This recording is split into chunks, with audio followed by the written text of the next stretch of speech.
you have your Bibles, I'd like you to meet me in Psalm 1. Psalm 1. Y'all shouted him for that. He gave me the assignment of Psalm 1. I'm absolutely terrified of Psalm 1. Why couldn't you give me an obscure psalm like Psalm 86 that ain't nobody ever read twice? But Psalm 1, we've all read even on accident. Y'all know Psalm 1 already. Even if you don't know Psalm 1, you know Psalm 1 because it's so common in our conversation. But Psalm 1 is my text for tonight. So if you would, read along with me. Blessed is the man who walks not, I'm reading from the ESV, by the way. Blessed is the man who walks not in the counsel of the wicked, nor stands in the way of sinners, nor sits in the seat of scoffers. But his delight is in the law of the Lord, and on his law he meditates day and night. He is like a tree planted by streams of water that yields its fruit in its season, and its leaf does not wither. In all that he does, he prospers. The wicked are not so, but are like the chaff that the wind drives away. Therefore the wicked will not stand in the judgment, nor sinners in the congregation of the righteous. For the Lord knows the way of the righteous, but the way of the wicked will perish. I'm only here to deliver an appetizer tonight. I am only here to introduce to you all. One of the great skills I've learned in my time in ministry so far is how to gas up preachers because they can't do nothing about it when you got the microphone. And so the one who comes after me, whose shoes I am not worthy of untying, has a word from the Holy God.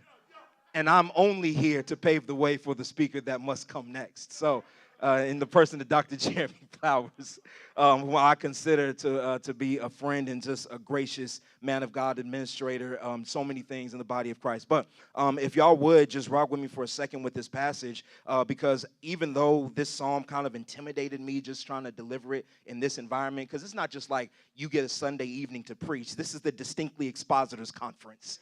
And so I have to preach in ways that are in agreement with the historical and grammatical and biblical context so that I'm not crucified when I leave here because my hero's in here, y'all. So don't embarrass me. Don't shame me.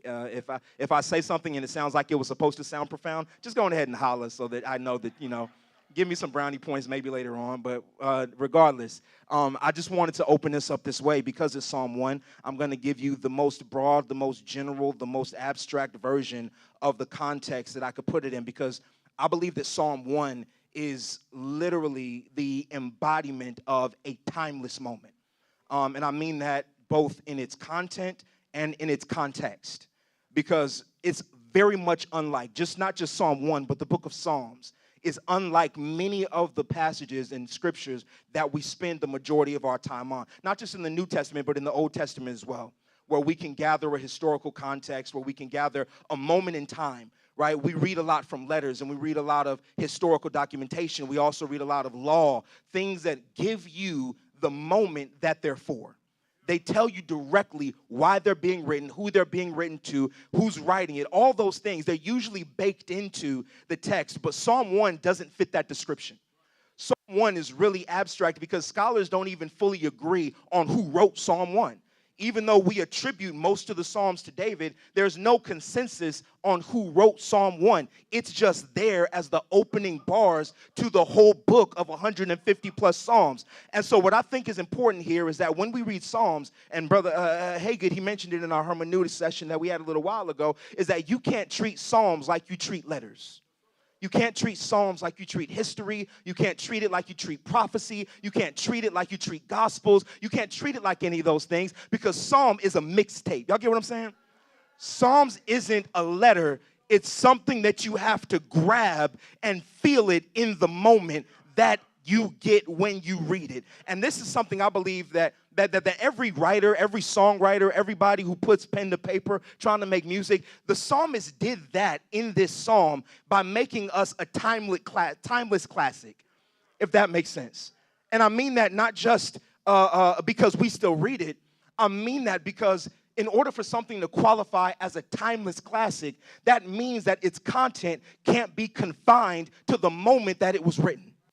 It has to reach beyond its moment and speak to people wherever they are in any point in history. And we know that this is thousands upon thousands of years old. But when we read it, we can still catch the moment. Y'all getting this? Does this make sense? Because I believe this is the mark of any good song, right? When you have a good song, it's just a good song. It was a good song yesterday. It's a good song in 20 years. It was a good song 50 years ago. It just hits like that because the lyrics speak to generations, because it reaches to all of humanity, not just the people that are there in the moment. Now, don't get me wrong. There's a lot of hits in the scriptures. There's a lot of things that belong exclusively to the moment. But Psalm 1 belongs to everybody of all time. And the only challenge you have to face in order to understand it is you've got to be the type that can appreciate poetry. Because not everybody can appreciate poetry. We ain't going to look at this like it's a doctrinal dissertation or anything like that. I don't even know if those two words go together, but we're not going to look at it like that. We're going to look at it the way we would look at any other art we consume. And in order to truly appreciate art, you've got to be able to catch the vibe of the moment. You got to be able to catch whatever the author is saying. And even if that author didn't go through exactly what you went through, you still look at it and say, I can feel that. I understand what he's talking about. I get the message that he's trying to convey. Therefore, just as much as it's their song, it's my song too. And so when we can interpret the Psalms in this way, what we're doing is reading lyrics that still resonate directly with us, as long as we can sit in the moment and appreciate the vibe of the writer. And so Psalm 1 specifically is what I want us to get into today. Because Psalm 1 isn't just a generic song. Psalm 1 actually fits into two specific categories. It is both poetic and it's wisdom. It's not just a song, it's also direction. And even though there are plenty of songs that are emotionally charged, that give you the tears you're looking to cry, Psalm 1 isn't like that. It doesn't necessarily meet you in an emotional place. Instead, it meets you in a mental place.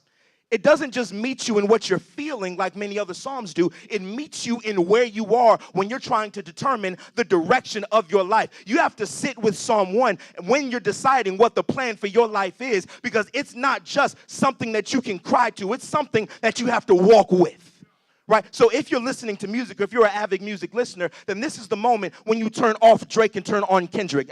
You said it in the class. I can use that because you brought him up. I didn't bring him up. You brought him up. Because what you're looking for is not the emotional connection. You're looking for somebody that can give you something to walk with as you're living your life. That's the way Psalm 1 is written. So even though there's other psalms that fit the musical description more so, this psalm gives us the wisdom that we need to figure out what to do day by day. So y'all go to the psalm with me and we'll figure out exactly where we are, because I believe it's split up in several parts. The first part that I want to read is verses 1 and 2. It says, "Blessed is the man who walks not in the counsel of the wicked, nor stands in the way of sinners, nor sits in the seat of scoffers, but his delight is in the law of the Lord. And on this law he meditates day and night." Cut there, section 2. "He is like a tree planted by streams of the water, that yields fruit in its season, and its leaf does not wither. In all that he does, he prospers. The wicked are not so, but are like the chaff that the wind drives away." Pause, 5 and 6. "Therefore the wicked will not stand in the judgment, nor sinners in the congregation of the righteous. For the Lord knows the way of the righteous, but the way of the wicked will perish." Here's the first thing that I want to do, because I could spend a whole bunch of preacher time on verses 1 and 2. Because I've heard verse 1 so many times, I begin to question my own understanding of it, because I've heard it so many ways and so many occasions. And I don't want to walk through it. You know, you walking and then you standing and then you sitting. That's a lot. That's really good right there, but that's not what I want to focus on. What I want to focus on is the direction of the individual being mentioned in these verses. "Blessed is the man who walks not in the counsel of the wicked, nor stands in the way of sinners, nor sits in the seat of scoffers, but his delight is in the law of the Lord, and on his law he meditates both day and night." Now, y'all remember what I mentioned a little while ago about this being a wisdom-driven passage. A wisdom-driven passage means that you aren't just listening to this for enjoyment. You're listening this to get an assessment of your own life. And so when he gives us this segment right here, he's not just telling us what not to do. He's showing us the direction of the life of a wicked person. And all these verses fit together in that way, in that even though they're standing and sitting and walking, all three of them are about the direction that an individual goes when they're living their day-to-day life. Now, if I could break this down and sit this just right here, many of us don't fully know whether we're standing, walking, or sitting. But what we do know is that when you have influence in your life that is destroying your spirit, then you have a decision to make when you're faced with that level of influence. When you have people, when you have coworkers, whoever, that are influential to you, and their influence is destructive to you, then you fit within the scope of verses 1 and 2. And here's why this is important. Because when you start seeing that your life actually fits this verse, the next question is, well, what do I do about it? Because if I'm not going to stand in the way of the wicked, or walk in the counsel of the wicked, if I'm not going to stand in the way of sinners, or if I'm not going to sit in the seat of scoffers, then what exactly am I doing with my life? And here's where it gets poetic, and you got to use a little bit of imagination, because those three words are verbs that are written out in this passage. Walks, stands, sits. That's what you're doing. But it says don't walk, don't stand, and don't sit. And so even though it's instructive, it's telling you not to do those things. And one thing I know we all struggle with is we've had a lot of people tell us what not to do, but we often don't know what to do. And so when you go around telling yourself what not to do, then it often leaves you without direction of what to do. And here's where you got to get a little bit imaginative, because now your whole perspective and your situation and your approach changes when you start telling yourself that the best thing you can do is talk to yourself. Come with me. Is talk to yourself. Why is this important? Because if I don't know how to talk to myself, then I'm always going to be subject to the influence that's pressing on me every day. The scoffers, the sinners, the wicked, all those people's voices are going to constantly plague my mind. And so what I've got to learn how to do in this wicked world is talk to myself. And if I don't know how to talk to myself, then their influence is going to make me into whatever it is they are. And that's why verse number 2 says, but his delight is in the law of the Lord. Why? Because in his law does he meditate both day and night. That word meditate is when we read, study, and we repeat it to ourselves. And if you're unaware of what that looks like, imagine somebody with AirPods on that's having a conversation, and you don't know if they're talking, who they're talking to, or if they're talking to themselves. But you know that they are not in the same world that you're in right now. Y'all might be walking down the same aisle, but they're not in the same world. Y'all might be in the same room, but y'all not in the same world, because the attention that they have is being given to whoever is feeding them the information. And so when you have this passage instructing us to to mutter to yourself, that word meditates. If you have the instruction to talk to yourself, that means that even if I'm in the same room as you, that doesn't mean that I'm listening to you. Does this make sense? Even though we're in the same building, even though we got the same job, even though we know the same people, that does not mean that I'm listening to what you've got to say to me, because I will not sit under the advising of anybody who's as foolish as you are. Does this make sense? And so when he gives us this instruction, he says that make sure that when you are giving yourself guidance, that you are closing off the advice of the people that are trying to walk you the wrong direction. And you combat their advice by reminding yourself of what the Lord has said to you. Now, I know y'all know we skipped that word blessed at the beginning, because that's the preaching point. When we talk about the experience of being blessed, it's hard to talk about in practical terms, because, you know, we use the word blessed. We say, I am blessed, but I don't feel blessed. And we often don't know how to apply the word blessed. Well, if I'm blessed, then where are my blessings? Well, this word blessed, I don't know where to put my bottle, y'all. It's awkward. I'm sorry. But when we talk about what it means to be blessed in this passage, I like to spiritualize everything to the point where if I use the word blessed, I like to think of it in the holiest of terms. Maybe in the heavenly of heavenlies, I'm blessed.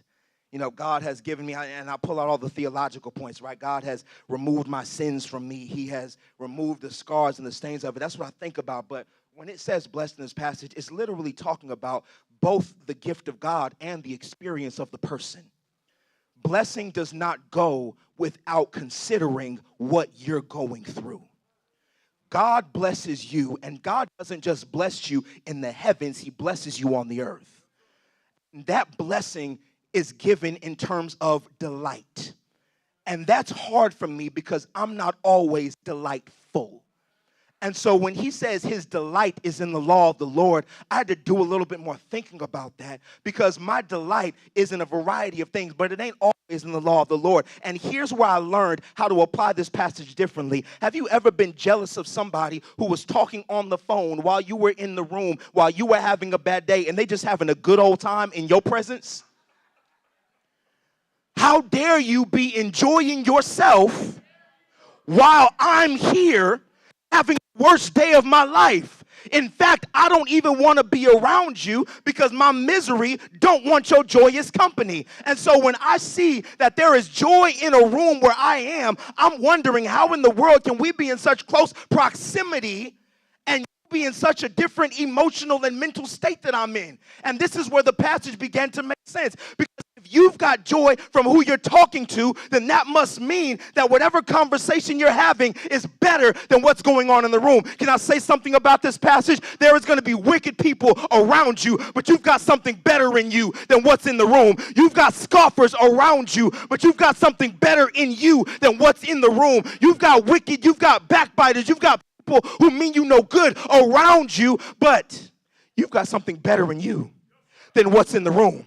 That's why when he says, in the of the Lord does he delight, that means that even though I see the abuses and the wickedness of the people that are around me, what's on my mind and in my heart is the direction of God that I've got in my life. And so that means it doesn't matter who I'm walking around, who I've been around, who I'm walking next to, or who I'm walking by. My delight is in the fact that the Lord is ordering my steps. I don't know what he's doing to your steps, but he's ordering my steps. Therefore, my joy is always going to be full because no matter how you walk, I'm walking differently.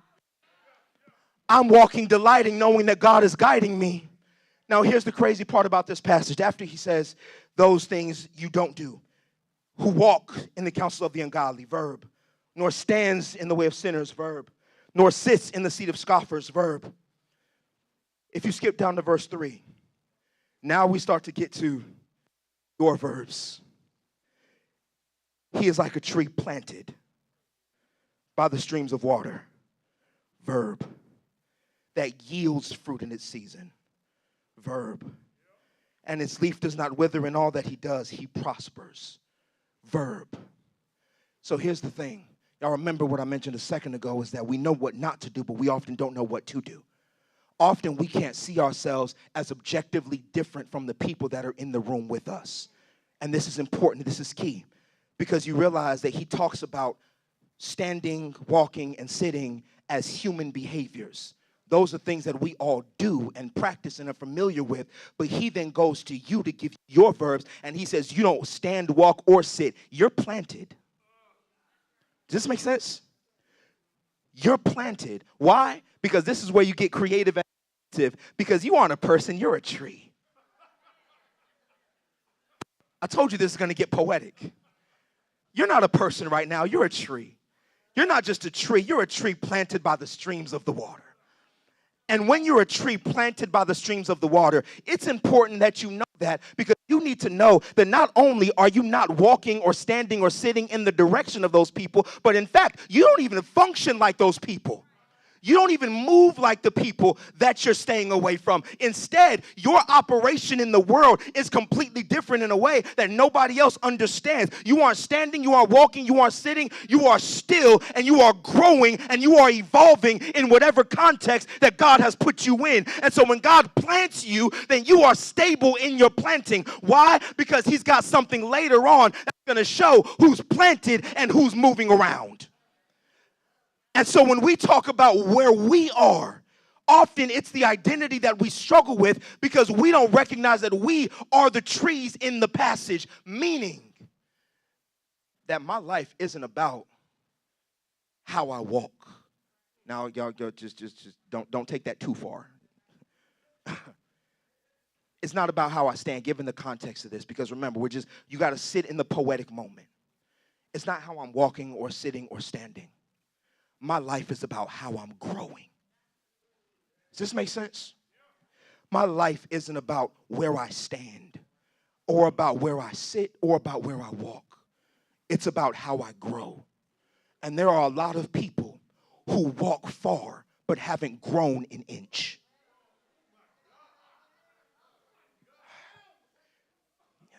They can stand in prominence, but they have not been stable in a long time. They can sit in regal form, but they have not been nourished in ages. The trouble that I'm finding in trying to apply this passage is figuring out where I stand, sit, and walk. But then it hits me. I'm not standing, I'm not sitting, I'm not walking. I am exactly where God put me, and I'm growing right here.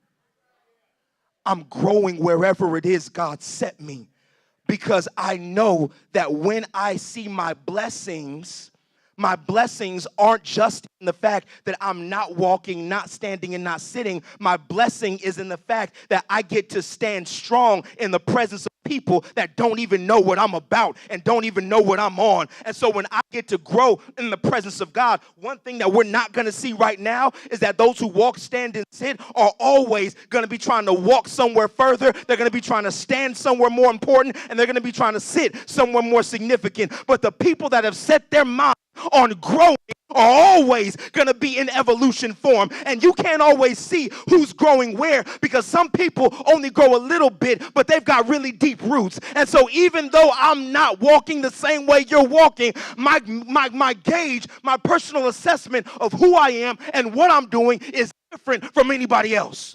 I see myself differently. I see my life differently. I see my maturation differently. I see my progress differently because I'm not walking, standing, or sitting. I'm a tree.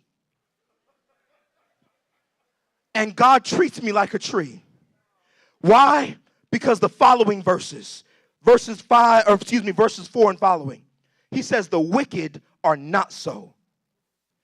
They don't have the prosperity that you have. They don't have the strength that you have. They don't have the fruit that you have. They're like the chaff that the wind drives away. And then verses 5 and 6 is when it all comes together. He says, therefore, the wicked will not stand in judgment, nor sinners in the congregation of the righteous, for the Lord knows the way of the righteous, but the way of the wicked will perish. One of the hard parts about trying to act in wisdom in this world is that wisdom doesn't always reflect on the scoreboard the way other people's successes do. Our society has ways of gauging who's winning and who ain't. Our culture has ways of determining who's succeeding and who's not. And the trouble is, we find ourselves caught in competing for prizes that don't belong to you and don't concern themselves with you. And when you've learned that you aren't even made of the same material, you stop pursuing the same goals. And so what ends up happening in this text is that when we find ourselves in judgment, that's like a strong wind coming and sweeping across the entire landscape. And what happens when withering plants face a strong wind?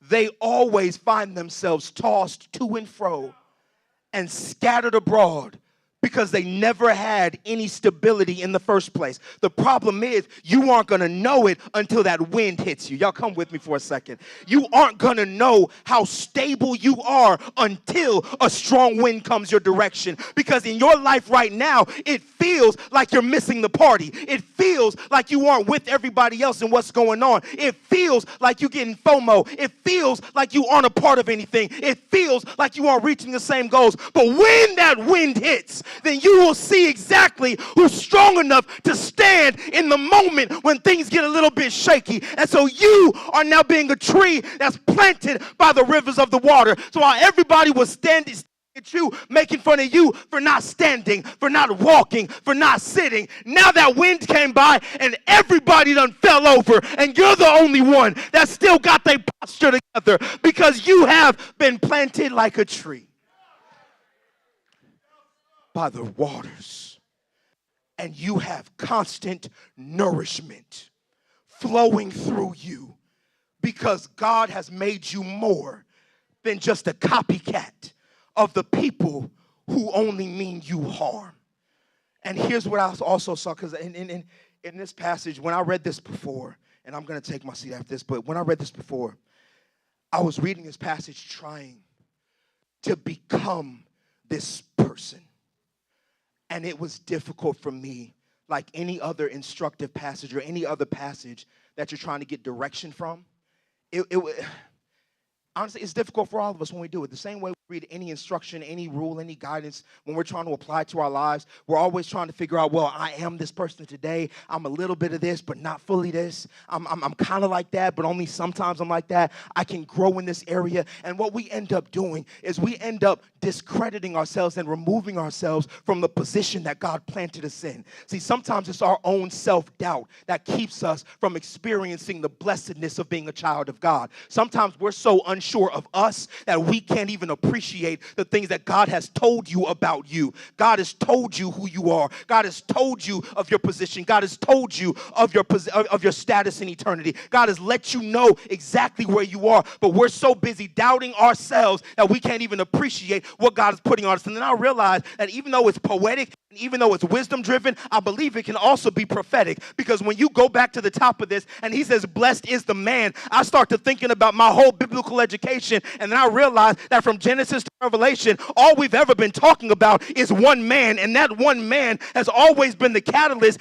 any good that we have in our lives. So when I see blessed is the man, before I can see myself as the man, I have to see the man that has become the embodiment of this passage, that I can learn how to become this man. And so now when I read blessed is the man, I'm not thinking of myself first. I'm thinking of the actual man who's everything that this passage mentions. An actual man that had to stand in the face of Satan and say, man does not live by bread alone, but by every word that proceeds out of the mouth of God. The actual man that made all things work together. The actual man that died for the sins of the world. The actual man in whom all things consist. That man is the perfect representation of this text. And therefore, if I hope anything like that man, then I have to see that this passage has not only been some fleeting concept of who I'm supposed to be, but Jesus took this man, became this man, and brought this man to your doorstep so that you could learn how to become this man. Now, I don't think we need to go through the whole thing. When the Bible says man, it means humanity. Y'all good? Okay. It's the expositors conference. I want to be here. Yeah. But here's where we at. After this, in verse number 6, he says, for the Lord knows the way of the righteous, but the way of the wicked will perish. Here's the thing about trying to apply wisdom. It's lonely. When you try to apply wisdom, you have to accept the fact, and I believe this is contextually accurate, you have to accept the fact that you're going to be walking a path that is different from the people that surround you. And when all eyes are on the people that surround you, then it's hard to see that you yourself are also being seen. Does that make sense? it's hard to see that you are being paid attention to as well. Why? Because everybody's looking at them. Everybody sees what they do, what they accomplish, how they move. But the fact that you are not them should not only remove you from the conversation of whatever accolades they're trying to get, and it should put you in the perspective of all the while you've been growing, the Lord has never taken his eyes off of you. You might have had struggle coming up out the ground, but the Lord has never took his eyes off you. It might have taken you a long time to get rooted in the word of God, but the Lord has never taken his eyes off you. It might take a long time for you to produce fruit, but the Lord has never taken his eyes off you. Why? Because the Lord knows the way of the righteous. And because he knows the way of the righteous, then when the judgment, as this passage mentions, when it occurs, then his eyes are going to still be on the one who was planted firmly by the rivers of the water. I appreciate y'all time tonight. And I pray that as we go through this book, we'll be able to catch the moment of the writers, because poetry is so much more than just directive teaching, but it speaks to the soul of who we are as people. And I'm hoping that whatever it is you're going through, you can see yourself as more than just a model of the culture and context and environment that you've been put in. And I can hope you see that God has found you where you are and has planted you by the streams of the water. Thank y'all so much for your time. God bless you.